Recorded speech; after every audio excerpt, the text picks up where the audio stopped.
Bienvenidos a esta sesión de modelado para dummies. Gracias a los amigos de la NetCoreCon por invitarme de nuevo a estar aquí compartiendo con todos ustedes la pasión por el mundo de los datos.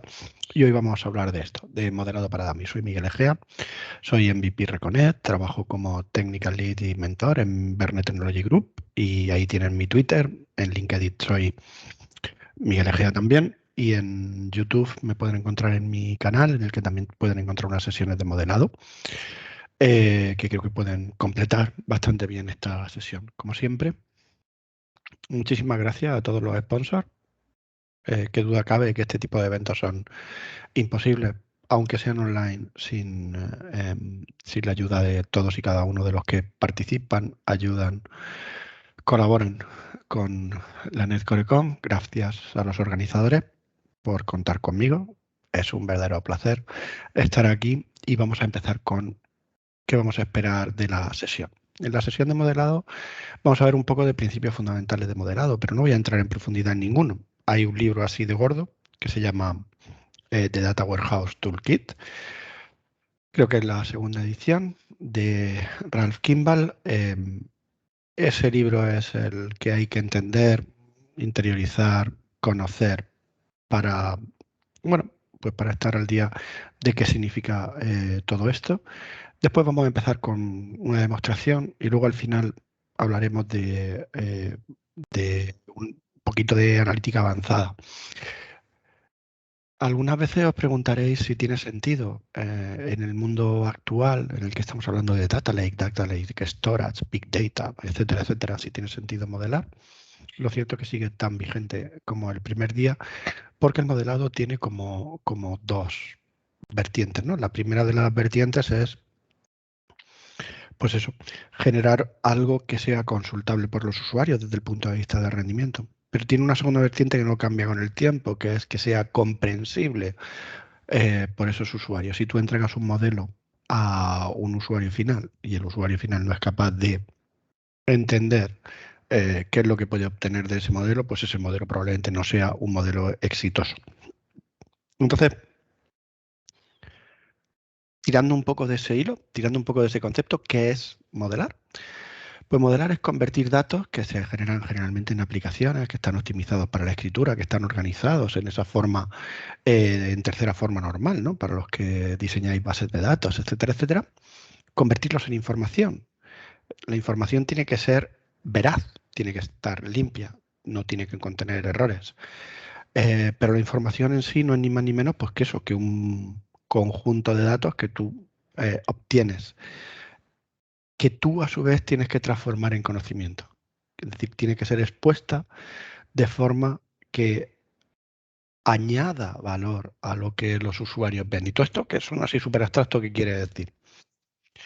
Pues quiere decir que tenemos que, de alguna manera, ser capaces de limpiar la información, de dejarla lista para ser consultada y que a su vez tenemos que bueno, convertirla en ese conocimiento que decía. Y ahí hay como dos patas, ¿no? La pata de el business intelligence tradicional, en el que nosotros convertimos esa información en algo consultable, que puedes arrastrar, filtrar, etcétera, etcétera. Y esa información que está lista para pasársela a algoritmos de Machine Learning para extraer aún predicciones, etcétera, etcétera, que probablemente fuese otros dos escalones más allá de esto que estamos hablando. ¿Cuál es la realidad hoy en día? Pues los orígenes siguen siendo mayoritariamente orígenes relacionales, es decir, los datos nos vienen fundamentalmente de bases de datos, de ficheros, de Excel, etcétera, etcétera, en la mayoría de los proyectos, en la mayoría de los trabajos. Sin embargo, la tendencia es a que cada vez vayamos más las empresas van más a adquirir software como servicio, a contratar una tienda online, a usar Office 365, perdón, Dynamic 365 en la nube, a utilizar una aplicación que la información te la da a través de una API REST, ¿no? Eso te va a devolver información en formato semiestructurado, probablemente en JSON, y además potencialmente vas a estar afectando a la aplicación cada vez que preguntes por él, ¿no? Y luego tenemos pues otro montón de orígenes de datos que a lo mejor no es frecuente utilizar en todos los proyectos, pero que están ahí, redes sociales, manidas, maltratadas si queréis, algunas veces, además es un eufemismo muchas veces para hablar exclusivamente de Twitter o de Instagram. Datos de organismos oficiales, súper importante. A lo mejor queremos abrir una nueva tienda y nos interesa no solo saber dónde está mi competencia para ponerme cerca, porque probablemente sea un buen sitio, sino también me gustaría saber el poder adquisitivo, el número, la densidad de población, en fin, ese tipo de factores que que pueden hacer que me interese poner esa tienda ahí, ¿no? Entonces, básicamente, modelar se trata de convertir nuestros datos en lo que al final se van a llamar dimensiones y tablas de hechos. Y una dimensión es aquello que categoriza la información, es decir, lo que sirve para cortar esa información. Clientes, pues tipo de cliente, categoría de cliente, dirección del cliente, el nombre del cliente en sí, para luego poder ver cuál tiene más ventas, cuál ha crecido más con respecto al año anterior, ese tipo de preguntas. O fechas, que también sería una dimensión, etcétera, etcétera. O hechos, que es aquello que es medible en general y simplificando mucho, porque hay muchos tipos de dimensiones y muchos tipos de hechos, ¿vale? No voy a entrar en la charla de hoy en dimensiones tipo con cambios lentos, tipo 1, tipo 2 y no sé qué, los que ya las conocéis perfecto, los que no, insisto, tenéis la documentación de referencia, el libro de Kimball, que básicamente cuenta todo eso, lo cuenta en detalle.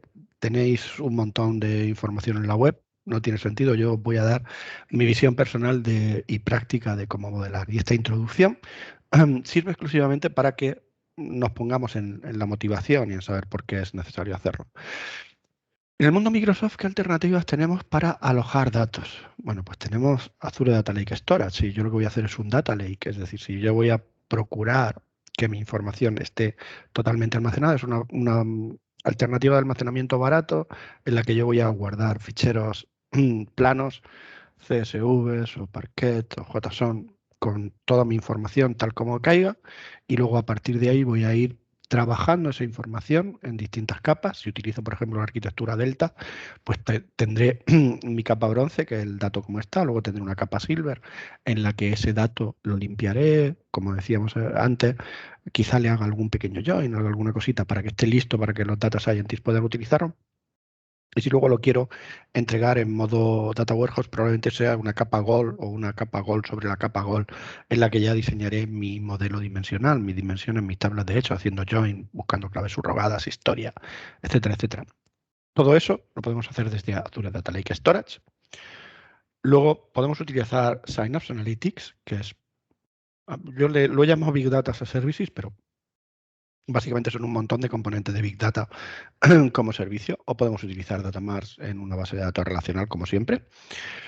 Y, por supuesto, todo esto pasa a través de una operación de modelado. ¿Se puede vivir sin modelar? Pues sí, se puede vivir. Tú puedes enchufar tu base de datos relacional, no la va a entender probablemente ni Cristo, pero la puedes enchufar tal cual, y a lo mejor hasta eres capaz de pintar informes con Power BI al estilo de lo que hacías con Crystal Report o con cualquier otra herramienta con Reporting Services o con cualquier otra herramienta de ese estilo, pero al final va a tener que ser alguien del departamento de IT quien haga todo eso, ¿no? Entonces, lo que se trata realmente es que hagamos este modelado para que esto sea self-service realmente, para que el usuario pueda hacer todo este self-service. Y lo vamos a ver después, pero esto es lo que es la arquitectura que propone Microsoft para hacer este tipo de cosas. ¿Qué pasos seguimos cuando hacemos modelado? Pues lo primero que tenemos que, bueno, esto no es lo primero, pero lo que solemos hacer es identificar los orígenes, solucionar el problema de conectarnos, que es un problema.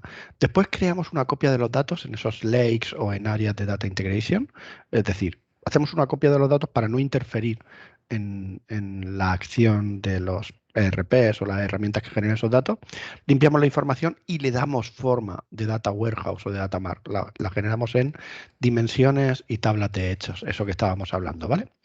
Y aquí os he puesto qué cosas se puede hacer en Power BI directamente. se puede identificar los orígenes y leer.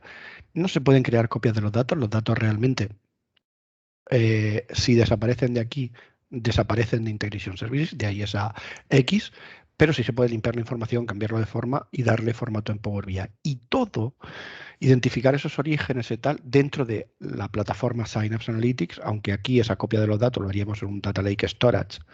También dentro de Synapse Analytics podemos tener el Dedicated Pool en el que guardemos esa información y la tengamos ahí in secula seculorum. Al final, digamos como resumen, en estos primeros 10-12 minutos de charla, de lo que hemos hablado fundamentalmente es de qué pasos tenemos que seguir para hacer un modelado.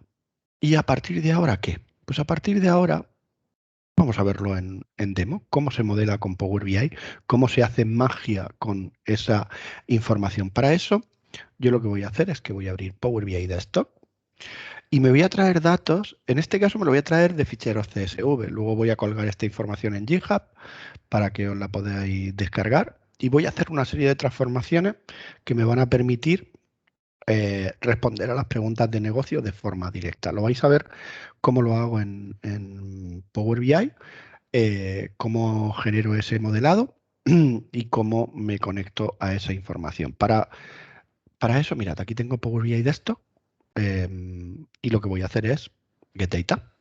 Voy a obtener datos. Lo voy a traer de un fichero Excel, en este caso.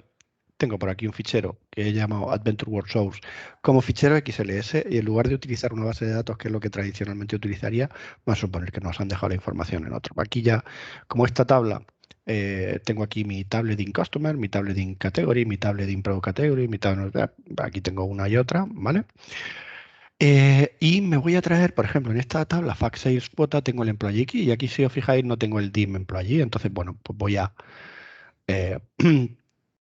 transformar estos datos de tal manera que ahora los voy a completar para que veáis que con Power BI no tengo problemas si los datos me vienen de distintos orígenes. He leído datos de un Excel y ahora simplemente le voy a decir un nuevo query de un SQL Server. En este caso me voy a conectar para traerme la DIM Employee al servidor localhost, a mi base de datos AdventureWorks DW. En modo import le voy a decir OK. Voy a conectar a mi base de datos, que sí, que no tengo encryption support porque estoy en modo, me estoy conectando in memory, en fin, esto no tiene mucha importancia. Y ahora mi dimensión employee, que la tengo por aquí, dim employee, there we are, que la tengo aquí, le voy a decir que OK, ¿vale? Bueno, hasta ahora no he hecho nada de modelado. ¿Qué es todo lo que he hecho? Lo único que he hecho ha sido traerme tablas y dejarlas como tiradas por aquí. Fijaos que incluso estas se llaman tabla. Mucha gente te deja esto como DIN Customer, DIN Date. A mí me parece un error tremendo porque a los usuarios les importa un pepino si es una dimensión o una tabla de hechos, son cosas de informáticos. Y dejar este tipo de nombres, pues lo único que hace es generar cierto lío, ¿no? Alguien te podría decir que si yo le doy aquí a Close and Apply y me vengo a mi mapa de relaciones, que probablemente no lo va a detectar porque no hay detrás una base de datos relacional, son ficheros simplemente. Entonces no hay una base de datos relacional que le diga que esta columna se relaciona con esta otra. No sé si la va a detectar directamente, para ser honesto, pero creo que no. Me dejará en feo. Bueno, pues efectivamente ha detectado algunas. Team Customer con FAQ Internet Sales. Pero no ha detectado otras, ¿vale? Por ejemplo, aquí tengo Fact Sales Quota y tampoco estoy muy seguro de que lo haya detectado totalmente bien, ¿no? Entonces, para hacer esta relación, fijaos, yo voy a ver, esto me ha puesto Date Key y aquí hay un Date Key, perfecto. Aquí hay un DIN por allí que se llama Employee Key y esto me lo ha detectado, perfecto. Lo ha sacado porque el nombre se llama igual, pero aquí este DIN Customer se llama Customer Key, pero aquí no tengo ese Date Key. Tengo DoDateKey para relacionarme, pues DoDateKey con, a ver, con DateKey. No sé si me lo ha cogido o no. DoDateKey con DateKey. Vale. Y luego también tengo OrderDate, estará en la O, OrderDateKey, aquí. Sé que se ve muy pequeñito, pero vale, está que es el mes. Si os digo que está aquí, order date key con date key para relacionar. Luego por aquí tendré, en algún sitio, tendré los productos que se me han puesto aquí product category y product subcategory. ¿Vale? Pero tengo que tener otra tabla por ahí con los productos que no sé muy bien dónde está. De hecho, no me la he traído, así que me tengo que decir recent source, por ejemplo, en este Adventure World, porque me lo habré dejado. Supongo que los que lo hayáis visto habréis dicho, ay, pues no os ha traído la tabla de InProduct. Ah, mira, está aquí. Vale, es que no ponía ahí como table, entonces no me la he traído. Vale, aquí estamos. Ahora me traigo la tabla de InProduct, se vuelve a traer los datos, detectar relaciones y fijaos que me ha puesto por aquí el InProduct relacionado con mi FAQ Internet Sales. El Product Subcategory realmente lo tengo que tener por aquí, Product Subcategory Key, ¿vale? Con lo que Product Category, Product Subcategory Key, lo relaciono con Subcategory Key, ¿vale? Y alguien os podría decir que esto es modelar. ¿Por qué? Porque yo me vengo aquí, elijo mi dimensión fecha, pongo una matriz, me traigo mi dimensión año, me voy a las ventas, me pongo la suma de pedidos a funcionar. Aquí hay números, por lo tanto, parece que esto está bien y que está dando datos. ¿Vale? ¿Por qué digo que esto no es modelar? Bueno, decirle a un usuario que utilice esto. Hay aquí tropecientos mil campos, encuentra tú, y estamos hablando de una tabla que ni siquiera es mundo real, esto es Adventure World, que es una simplificación bastante importante de los problemas que nos encontramos luego en el mundo real. Por lo tanto, esto no es modelar. Esto es traerse los datos tal y como están, sin preocuparme mucho de las cosas, dejarlos ahí y como yo los conozco, como yo sé cómo están relacionados, como yo sé dónde están las cosas, soy capaz de crear informes y a lo mejor, como Power BI es muy potente, soy capaz de hacer que vaya bien. Pero esto es una chapuza, ¿vale? Esto que habéis visto hacer es una soberana chapuza, porque nadie puede utilizarlo, nadie que no sea quien conoce la base de datos es capaz de sacarle punta a todo esto. Ok, y si esto no es modelar, ¿qué es modelar? Pues ahora volvemos aquí a la parte de transformación y vamos a darle esa forma a los datos. Para empezar, cuando tú le preguntas a un usuario cómo ve sus productos, ¿creéis que lo ve en tres tablas? Productos, subcategoría y categoría. Yo diría que no. ¿Vale? Entonces, si nos venimos aquí a la de InProduct, a la derecha del todo, una de las cosas que hace Power BI, no me lo he traído porque no me lo he traído yo. Vale, no hay problema. Normalmente una de las cosas que hace Power BI, si me hubiese traído estas tablas enteras, es que aquí me pondría una tabla con todas las que tiene relacionadas. Me pone un iconito que pone table. Yo le puedo dar y la expando. En eso es súper potente M Power Query. Muy, muy potente. Pero que no lo haga así no quiere decir que yo no pueda hacer join. Y además me viene muy bien para explicar otra cosa. Estoy haciendo join de una tabla que está en SQL. Recordad que la de InProduct se me había olvidado. No, me la he traído perdón, me la he traído del Excel, no me la he traído de SQL, pero bueno, es igual. Imaginad que me lo hubiera traído de SQL, como me he traído la FAQ, la DIN Employee, ¿vale?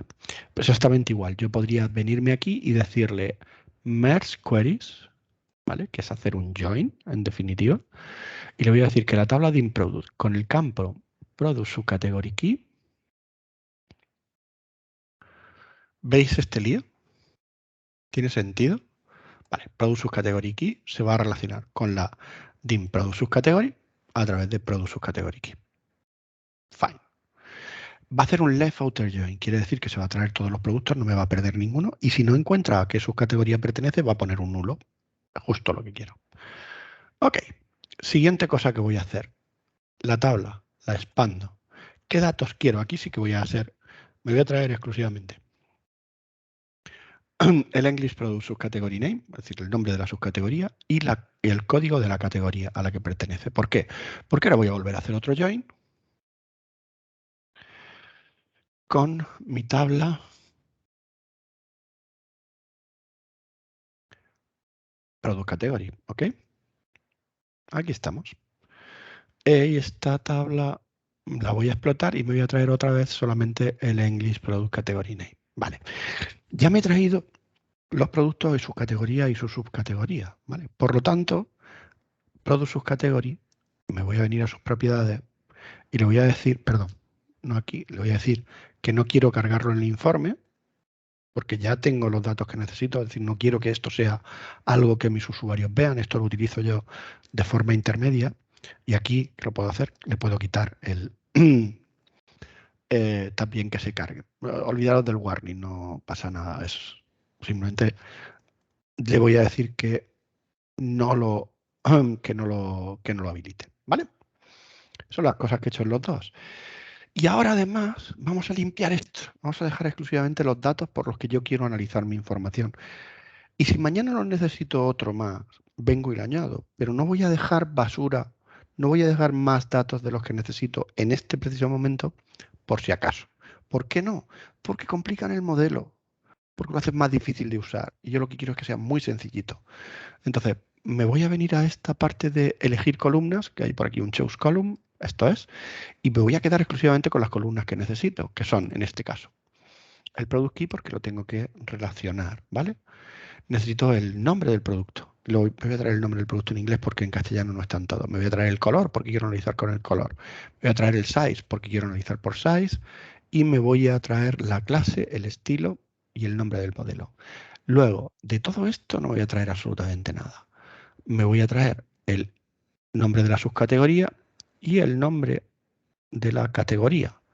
Y nada más. Con todo esto ya puedo hacer todo lo que necesito. Y ahora tengo que arreglar. Mirad, aquí arriba, Power Query me dice, esto quiere decir que él detecta que esto es de tipo texto.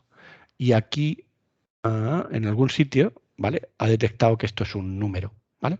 Pero los que pone ABC 123 no sabe muy bien qué es. ¿Y eso por qué es? Bueno, porque él mira las 1000 primeras filas y no sabe qué es lo que hay aquí. Fijaos que si yo me bajo tengo tallas hasta las 70, pero luego tengo L, M, S y XL. Por lo tanto, esto no es las dos cosas, es un texto. ¿Vale? Pues ya está, pues yo le pongo que es un texto y listo. En la clase me pasa 3/4 de lo mismo. Es un texto, perfecto. En el estilo tengo letras, por lo tanto, es un texto. En el nombre del modelo, pues no me cabe la menor duda de que es un texto. Este ni lo voy a mirar, ¿vale? Es un texto. Ok. Y ahora aquí tengo el subcategory name. Fijaos qué nombre. Pues esto lo voy a poner subcategory. No le voy a poner ese chorro de nombre, ¿no? Y esto es category. Y también es un texto. Y ahora fijaos, voy a quitar el zoom, ahora que hemos hecho todo esto, y voy a seleccionar todas estas columnas, que son todas de tipo texto, ¿sí? Incluido el English Product Name. Creo que no es necesario, pero por si acaso.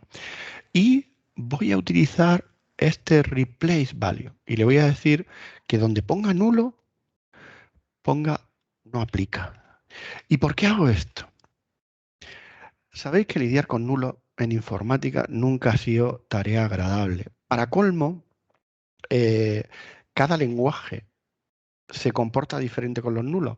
Pues no sé, nulo más 0 en SQL es nulo y sin embargo en Power BI nulo más 0 es 0. Este tipo de tonterías que parecen poco importantes, luego acaban haciendo que no entendamos bien qué está pasando en una cuenta que nos sale o cosas así. Así que yo, nulos fuera, los convierto en NA y además creo que son más ilustrativos, es decir, no aplica o no disponible o cualquier cosa que tenga que ver. Y a esto le voy a llamar products.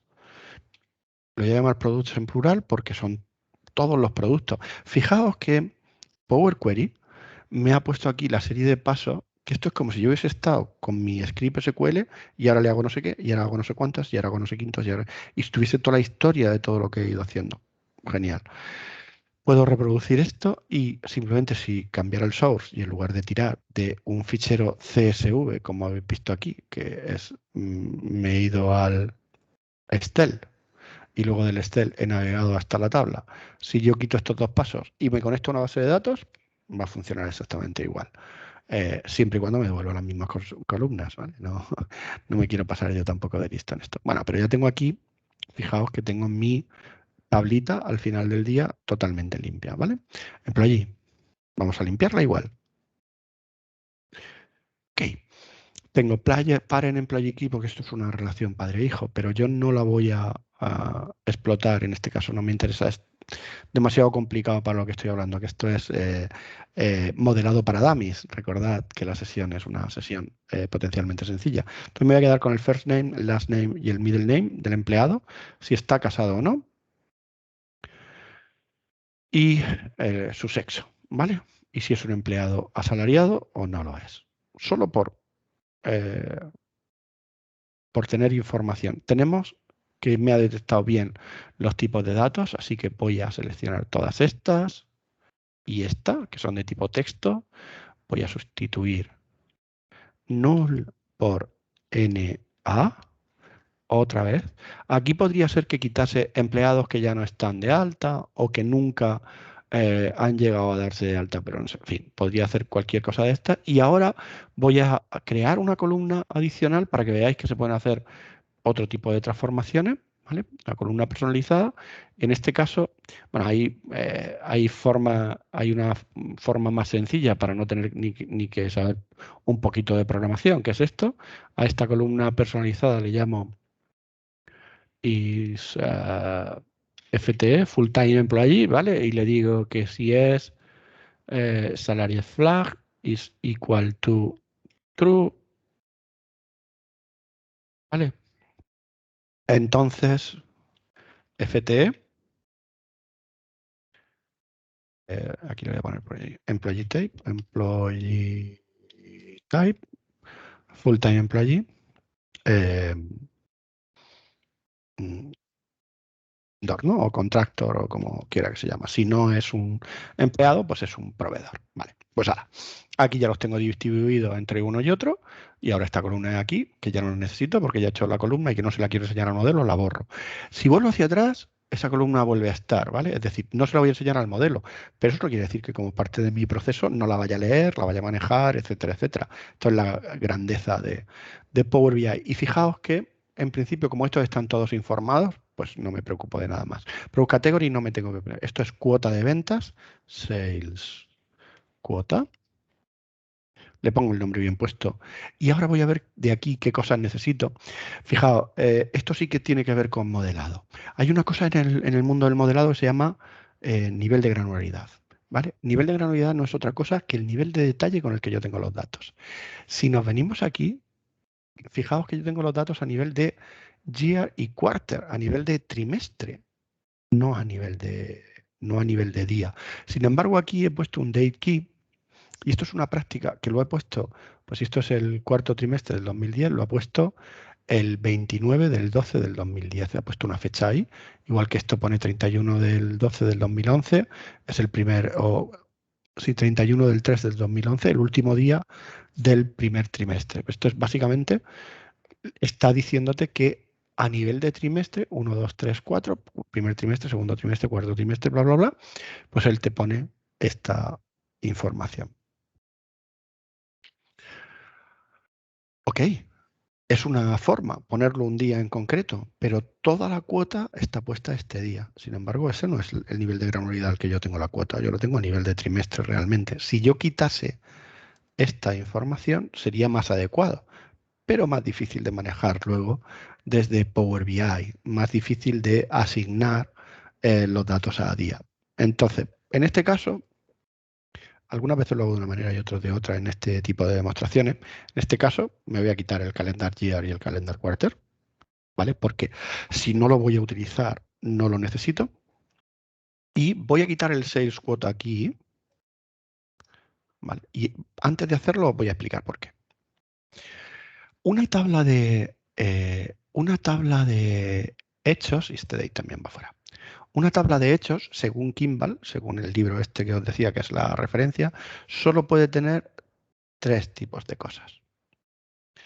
Claves subrogadas, es decir, claves ajenas, vamos a dejarlo en ajenas, aunque el término correcto es subrogada, pero es claves ajenas, es decir, claves que me relacionan con mis tablas de dimensión, hechos, métricas, lo que voy a medir, y dimensiones degeneradas. Una degenerada es aquel atributo que tiene aproximadamente la misma granularidad que la tabla de hechos. Esto, que suena así muy raro quizá, lo que quiere decir es que es aproximadamente distinto en cada una de las líneas que tengo. Por ejemplo, el número de factura.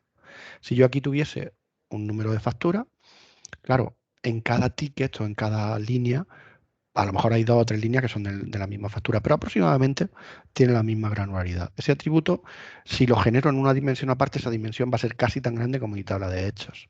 Entonces, Kimball dice que esa se puede dejar dentro de la tabla de hechos. Microsoft en su documentación recomienda llevársela a una tabla aparte y relacionarla una a una, llevándote la clave primaria de la tabla y el hecho, si es que eso lo tienes. Y yo ahí tengo el corazón partido. Yo creo que eso no merece la pena.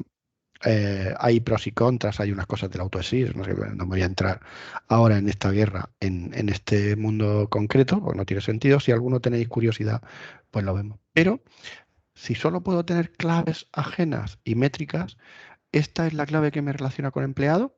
Claro. Esta es la clave que me relaciona con fecha y esto es lo que mido y esto de aquí ¿qué es? La clave primaria de la tabla. Pero Kimball no dice nada de la clave primaria de la tabla. De hecho, en Power BI, cuanto menos filas lleve, mejor. Entonces voy a quitar la clave primaria de la tabla porque no la necesito. Lo que pasa es que aquí, si yo ahora le dijese que me quedo con los valores distintos y resulta que el mismo empleado en la misma fecha tuviese el mismo importe 2 veces o importes diferentes, pues a lo mejor esto me podía generar problemas, ¿vale? Así pues, lo que voy a hacer es, para asegurarme que no me genera problemas, y aunque esto tiene sus implicaciones desde el punto de vista de rendimiento, me voy a ir a transformación y voy a hacer un group by, ¿vale? En cuanto lo encuentre. Group by, que es el primero de las transformaciones, voy a decir que ha avanzado, voy a hacer un group by por employee key, un group by por el date key, y ahora voy a poner un conteo, que eso no lo voy a, en este caso no lo voy a necesitar para nada, entonces voy a poner una suma realmente y va a ser la suma de sales amount cuota y se va a llamar, ¿adivináis cómo? Sales amount cuota. Mirad, aquí hay 3 columnas y 163 filas y cuando haga esto van a quedar 3 columnas y 163 filas. Es decir, este group by realmente no agrupa nada porque no habían esos duplicados ni esos datos repetidos que os decía. Pero en el mundo real esto no es así. Y esto hace que se reduzca dramáticamente el número de filas. Por lo tanto, este tipo de operación, aunque tiene un coste, eh, muchas veces es ventajoso hacerlo. Como píldora para los que sabéis un poquito más de esto, si esto no rompe el plegado de consultas, en mi caso lo va a romper porque no hay ningún Native Query contra Excel, ¿vale? Pero si esto estuviese contra un SQL Server, esto probablemente se resolvería haciendo un select group by bla bla bla a mi base de datos. Eso es optimizable. Yo puedo generar índices que favorezcan el rendimiento de este tipo de consultas y eso en general es una buena práctica porque reduces el tamaño del modelo. Tamaño de modelo más pequeño, menos filas en el modelo, mayor velocidad. Entonces, tenerlo en cuenta, ¿vale? En la base de datos AdventureWorld tiene poca importancia porque, bueno, como son datos inventados y no son datos reales, la distribución que tiene pues, es ligeramente diferente. Vale, aquí en Internet Sale, 3/4 de lo mismo. ¿Qué decíamos que teníamos en la tabla de hechos? Ah, claves ajenas, claves subrogadas, em, medidas y degeneradas. Esas 3 cosas. Perdonad si algunas veces me veis mirar aquí y no aquí, es que la webcam está aquí arriba, mi pantalla aquí y entonces se me va la pinza. En fin, a lo que voy. Claves ajenas.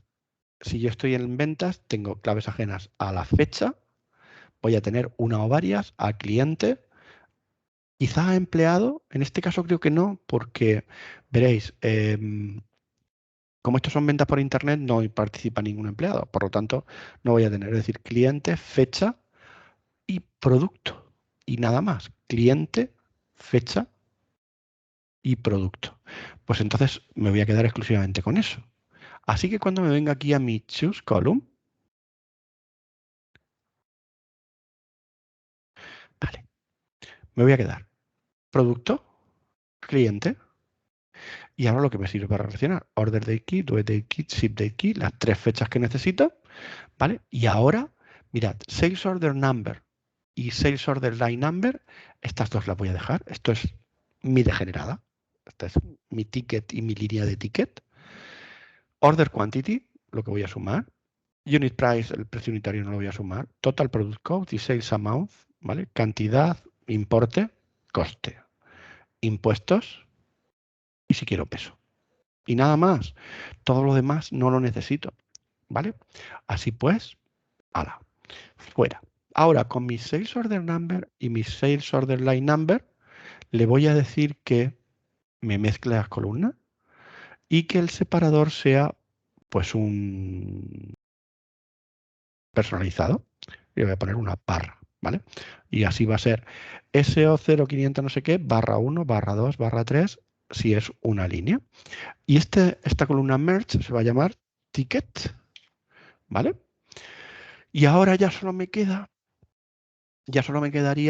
hacer ese group by, pero como tengo el ticket, he incluido la línea, no voy a hacer el group by porque esto es clave primaria, ¿vale? Si lo veo aquí y en lugar de decirle que mire 999 filas, que haga el profiling basado aquí, le puedo decir que haga el profiling basado en todo. A ver si me deja. Un segundo. Column profile basado en el type dataset. Entonces esto se lee las 65.000 filas. Como no tiene muchas, me permito este lujo. Tened cuidado cuando hagáis esto en producción, porque se puede pegar un buen rato. Yo en este caso es Excel. Aún así, que se va a tirar, el origen es Excel y se va a pegar aquí un buen rato para toda la columna. Pero bueno, yo me voy a permitir el darme el pegote. Fijaos que aquí me dice que hay 60.386 valores distintos y que los 60.386 son únicos. Si todos son distintos y todos son únicos, si hay el mismo número de únicos que distintos, eso quiere decir que es clave primaria. Entonces, ¿para qué voy a hacer un group by? En este caso no me molesto en hacerlo, ya lo tengo. Los tipos de datos están correctos, aquí no hay nulos en principio, con lo cual, listo. DIN Producer Category no me tengo que preocupar. DIN Date.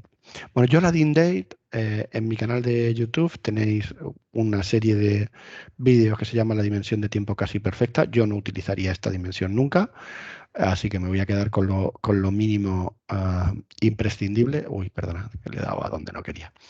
Le voy a dar a Choose Column, again, y me voy a quedar con el Date Key, que lo necesito para relacionar. Me voy a quedar con el día de la semana, no con el día del mes, que es Day Number of Month, 1, 2, 3, 4, 5, 6.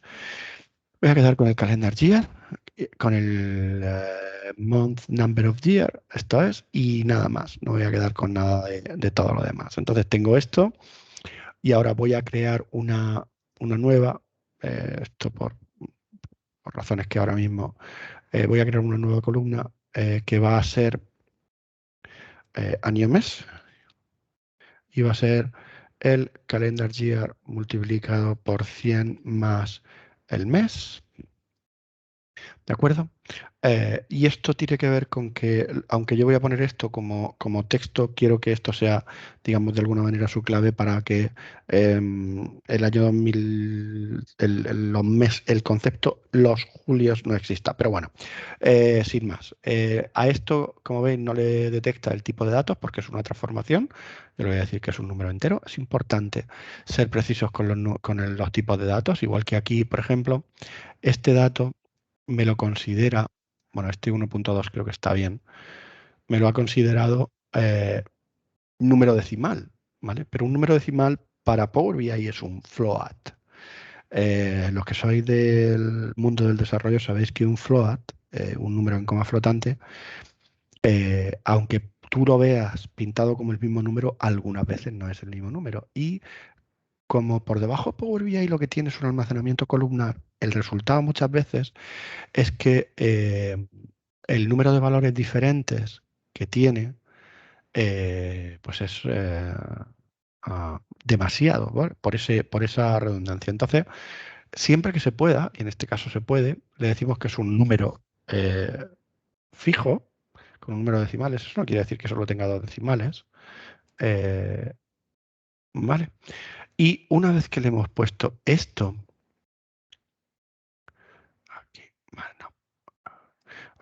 Una vez que hemos puesto este tipo de datos, que es más pequeñito, pues creo que nos queda solamente la dimensión customer, en la que vamos a hacer algo parecido. First name, middle name, last name, lo vamos a, vamos a mezclar las columnas. El separador va a ser un espacio y la columna se va a llamar nombre completo. Eso me quita esas tres columnas y me pone todo esto. Y ahora voy a darle a Choose Column otra vez. Me voy a quedar con la clave, el nombre completo, si está casado o no, el sexo, el nivel de educación y el teléfono. Aunque no voy a hacer análisis por el teléfono, pero sí que es posible que me interese pues, que mis usuarios en algún momento les puedan llamar. Y esto en lugar de llamarse Dean Customer, se va a llamar Customer, ¿vale? Y le voy a dar Close and Apply. Y ahora vamos a ver el resultado. Fijaos el lío que tenía aquí de cosas. ¿Vale? Venga, léete. Esperamos los 40 segundos que se hacen eterno. Cuando esto se termine de leer, vamos a ver que toda esta parte de la derecha, todo lo que yo tengo aquí encima, se ha hecho mucho más chiquitito, ¿vale? Es decir, ya el número de campos, como lo he dividido muchísimo, se ha hecho mucho más pequeño y yo aún lo voy a hacer más pequeño. ¿Por qué? Es confuso tener aquí el Customer Key y aquí el Customer Key. De hecho, la clave, que generalmente van a ser claves inventadas, van a ser identities, pues ni siquiera me interesa que se vea, ¿vale? Yo necesito, pues, la educación, el nombre completo y el teléfono y poco más, ¿vale? Luego entraremos con la dimensión tiempo. En empleado, pues el employee key es otra de las cosas que no necesito que se vea, ¿vale? En Internet Sales, que es la tabla de hechos, el Customer Key no necesito que se vea porque lo tengo en mi dimensión Customer, todo lo relacionado. Entonces, que se vea solo hace que los usuarios se pregunten cuál tienen que utilizar. Si el de Customer, de ahí. Due Date, 3/4 de lo mismo. Después vendré con peso tal. Order Date Key, oculto. Product Key, oculto. Ship Date Key, oculto. Ticket lo voy a dejar visible y mira, todos los demás. Esto se llama métricas implícitas cuando me pone un sumatorio. Quiere decir que Power BI lo hace per se. A mí, a nosotros personalmente estas métricas implícitas no nos aportan ningún valor. La única diferencia que tienen con las métricas explícitas es que por esta, entre comillas, se puede filtrar. Pero la forma de filtrar es un poco liosa porque no filtras por la suma, sino por los valores individuales. Es decir, me toca dar explicaciones a los usuarios. Como yo no quiero dar explicaciones, que yo lo que quiero es resolver problemas, las voy a ocultar y las voy a convertir en métricas implícitas. Entonces, cuando queremos hacer eso, fijaos que aquí le voy a decir, voy a expandir el Internet Sales.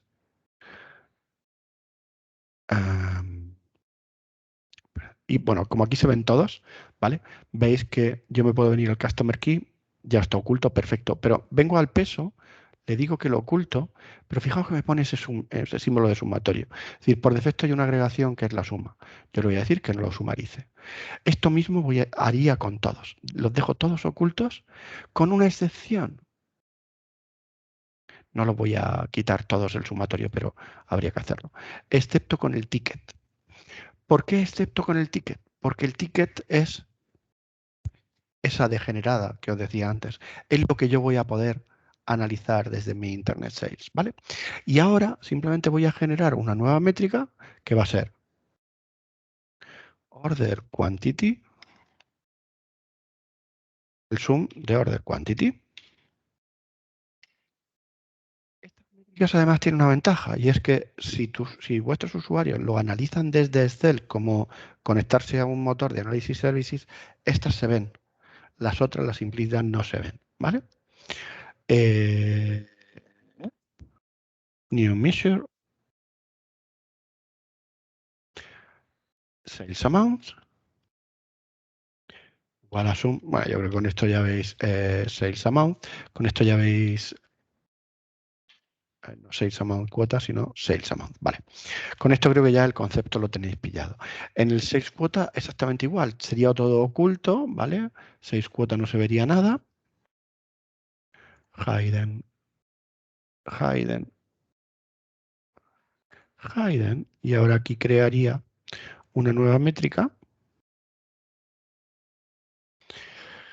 que se va a llamar cuota igual a sum cuota.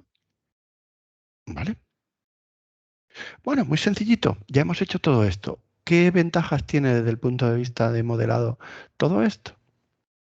Pues que ahora, si os fijáis, aquí solo tengo order quantity, sales amount y el ticket. Es decir, yo puedo sacarme el ticket y el sales amount. Puedo llegar a analizar este tipo de información. No hay ningún problema. Aquí me suman los 29 millones. Tengo información detallada. Puedo utilizar mi ticket como un argumento de corte. No es que sea una buena idea, ¿vale? Pero lo podría hacer. Lo podría convertir en un drop-down y además le podría decir que tenga search. De tal manera que yo podría decir el ticket 5347 me aparecería aquí, lo elijo, tiene dos líneas, bueno, no sé si sí, creo que sí, que todo esto es línea 1, no, este es 55, línea 2 y línea 3, ¿vale? Este es el importe de mi ticket SO500 no sé qué con toda su línea. ¿Vale? Sencillito. Ok, dicho todo esto, ya podría empezar, bueno, una vez que hiciese aquí mi jerarquía y empezase, ahora me quedaría la parte de diseño bonito, de usabilidad de la plataforma, pero ya he dado forma de data warehouse, es decir, he dotado a mi sistema de una estructura que los usuarios finales son capaces de entender. He hecho ciertas optimizaciones porque he quitado la parte de autosumas, etcétera, etcétera. He limpiado mi modelo al máximo y sin embargo sigue siendo totalmente usable. Cosa lo que os decía de tal, yo puedo crear aquí una jerarquía que parta de categoría, ¿vale? Dentro de esta categoría podría poner después la subcategoría, que eso sería añadir a la jerarquía categoría y luego poner el nombre del producto, ¿vale? Como tercer elemento dentro de la categoría. Y eso ahora, cuando yo arrastre la categoría, lo pongo en una matriz, le digo que me dé el order quantity y el sales amount, ¿vale? Ok, aquí solo hay un ticket, entonces todo se me está viendo afectado. Si yo limpio esto, pues aquí tengo todas las categorías. Cuando exploto esas categorías, me aparecen sus subcategorías y cuando exploto esas subcategorías llego a nivel de todos y cada uno de los productos que hay dentro de esas categorías. Es decir, estoy navegando la información de una forma en la que los usuarios esperan que se pueda navegar. ¿Ok? Esto es solo modelar en Power BI, pero solo era una parte, ¿no? ¿Qué es lo que dice Microsoft? ¿O por qué modelamos, ¿no? Si al final lo que decía, si todo cambia, hemos pasado de software, de aplicaciones monolíticas en servidores que administramos nosotros a software como servicio. De ficheros CSV que exportaban un host en no sé dónde a API REST JSON. Es decir, hemos evolucionado un montón dentro de la plata, de los datos en sí, de cómo se almacenan y todo eso.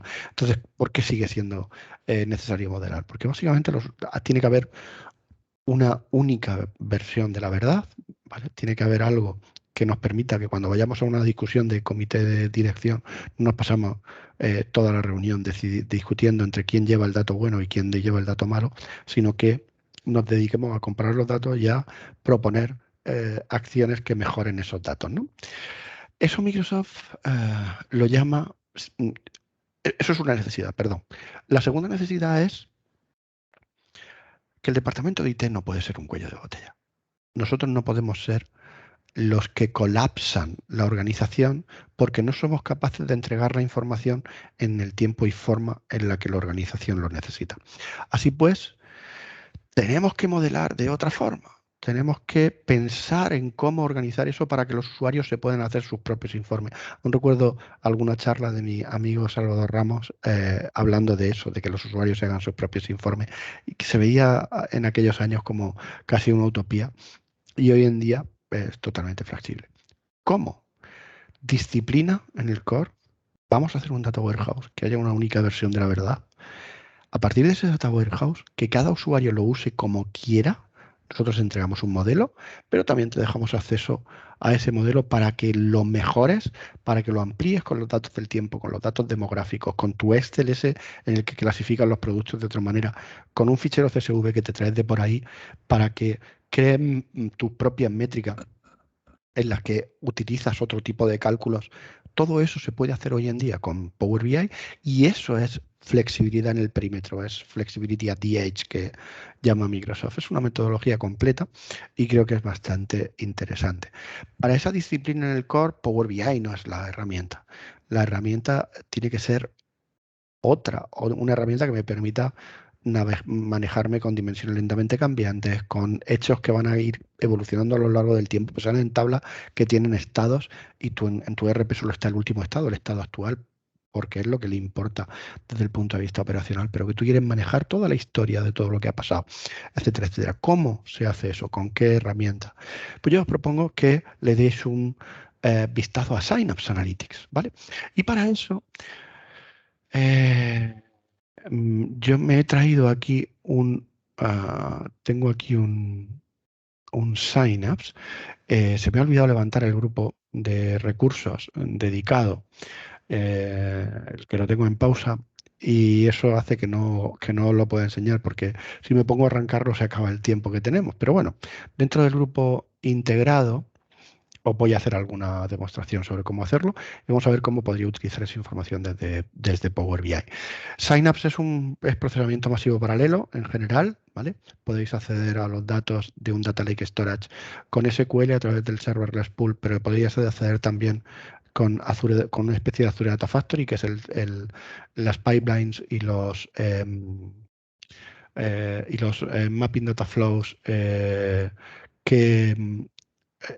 las pipelines y los mapping data flows de Azure Data Factory dentro de Synapse llevan cierto delay, pero muy, muy poquito. Apache Spark hasta la versión 3.1, creo que es los nuevos clusters se pueden crear con esa versión. Por supuesto, Delta Lake, para los que sepáis de qué estoy hablando, etcétera, etcétera, y es capaz de manejar una cantidad tremenda de información. Yo tengo por aquí una tabla creada en el pool dedicado con unos 850 millones de filas y la manejamos desde Power BI de forma bastante directa. Me da pena, en serio, no enseñarlo, pero es que llevamos 54 minutos de sesión y la sesión tiene que durar entre 55 y 55.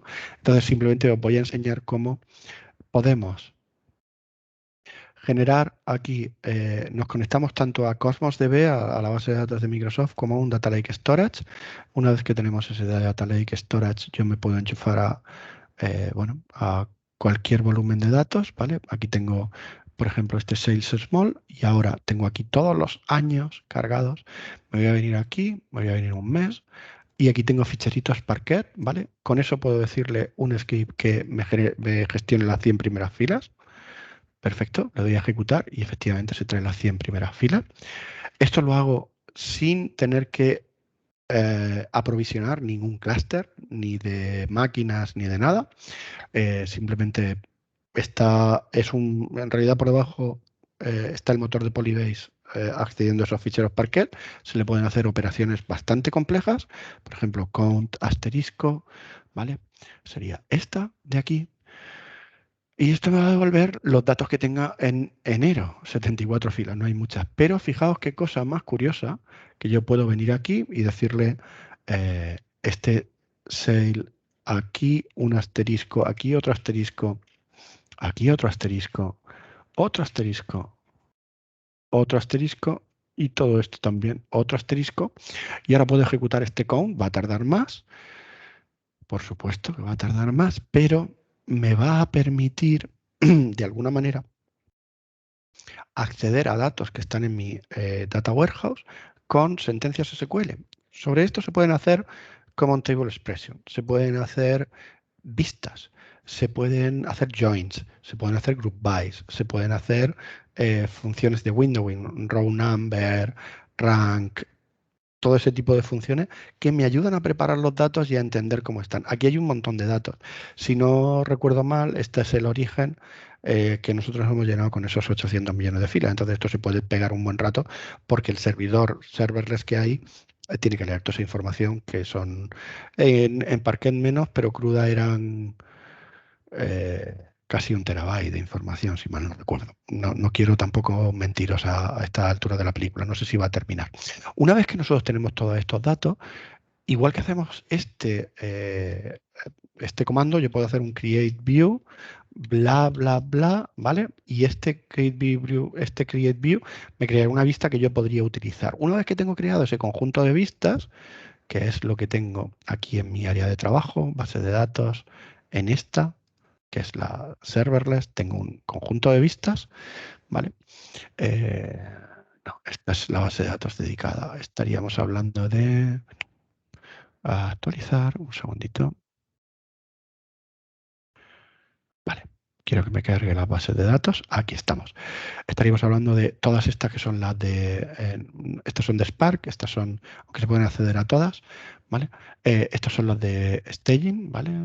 Vistas, pues yo qué sé, en este, por ejemplo, pues tengo Customer Date Product Sale Store, ¿vale? Son vistas sobre las que puedo hacer cosas. Y ahora, mirad, en la parte de desarrollar, me puedo venir a Power BI y decirle que quiero un nuevo informe de Power BI. Perdonad.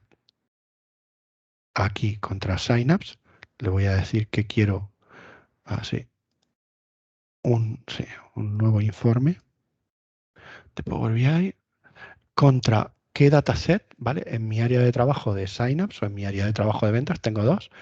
Le voy a decir que contra mi área de trabajo de ventas, contra esta tabla de aquí, le voy a dar a crear. No, perdón, esto me genera un informe aquí, no es esto lo que quería hacer yo. Lo que quiero hacer, perdonad. A diseñar. Le voy a decir aquí. ¿Dónde coño estás?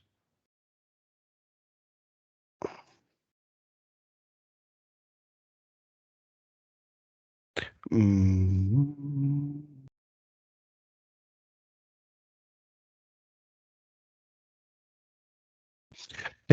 quiero crear un nuevo conjunto de datos. Algunas veces lo que me pasa es que los menús se me resisten, ¿vale? Pero básicamente lo que yo haría aquí dentro de mi Synapse es crear un nuevo conjunto de datos. Perdón, está aquí. Que está uno atontado a esta hora de la noche grabando la sesión. Diría nuevo conjunto de datos de Power BI y cuando le dices que tienes todo, fijaos que me sale en la base de datos que tengo, estas son las serverless y esta es la del pool dedicado que está parado y por eso no puedo hacerlo, contra esta base de datos serverless que sería ni más ni menos que un conjunto de vistas sobre mis ficheros Parquet, que habría hecho esas vistas exactamente igual que me habéis visto hacer en Power Query modelando, pues habría hecho el mismo modelado, pero en esas vistas con más datos me descargo un fichero PBIDS, este fichero PBIDS se va a conectar a mi entorno, me tengo que conectar con el nombre de mi compañero, que es el que se ha hecho, y a partir de ahí yo tengo acceso a ese área de Power BI para traerme los datos a Power BI en modo import o en modo direct query, es decir, que sea el servidor de Synapse el que resuelve las consultas o que sea yo mismo el que resuelvo las consultas, ¿vale? Entonces, si, a ver, me va a pedir que lo haga con una cuenta, dice que no he firmado, ¿vale? Me voy a conectar con mi compañero. Vale, voy a intentar conectar, sí. Un segundo, porque me tengo que acordar cómo tengo aquí Richard de, de arroba solidqdemo.com. Buah, el password va a ser una risa. Un segundo. Aquí. Lo tengo el password, no os preocupéis, ¿vale? Es que es un password que compartimos y no quiero bloquear el usuario. Un segundo.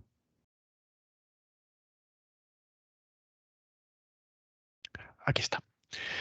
Tengo mi password. Entraría con ese usuario y ese password. Esto básicamente es conectarme. Y a partir de ese momento me va a preguntar qué tabla me quiero traer. Pues ETL Store, que habéis visto que está. Sales, Product, Date y Customers. Sería Customer Date Product y la ventas, la tabla Sales, ¿vale? Esto es una vista y esto es una tabla directamente. Ahora le diría cargar. Me va a preguntar que si la quiero en modo import o en Direct Query. Le voy a decir que Direct Query, es decir, que el query lo resuelva eh, Synapse. Está creando esas conexiones, ¿vale? Venga, chico, que tú puedes. Y por último, yo ya voy a poder aquí. Me está pitando algo. A ver si logro encontrar qué es. Aquí, cancel. Acá. Vale. Entonces yo voy a poder ahora, por ejemplo, venirme aquí a mi tabla customer, a arrastrar country, ¿vale?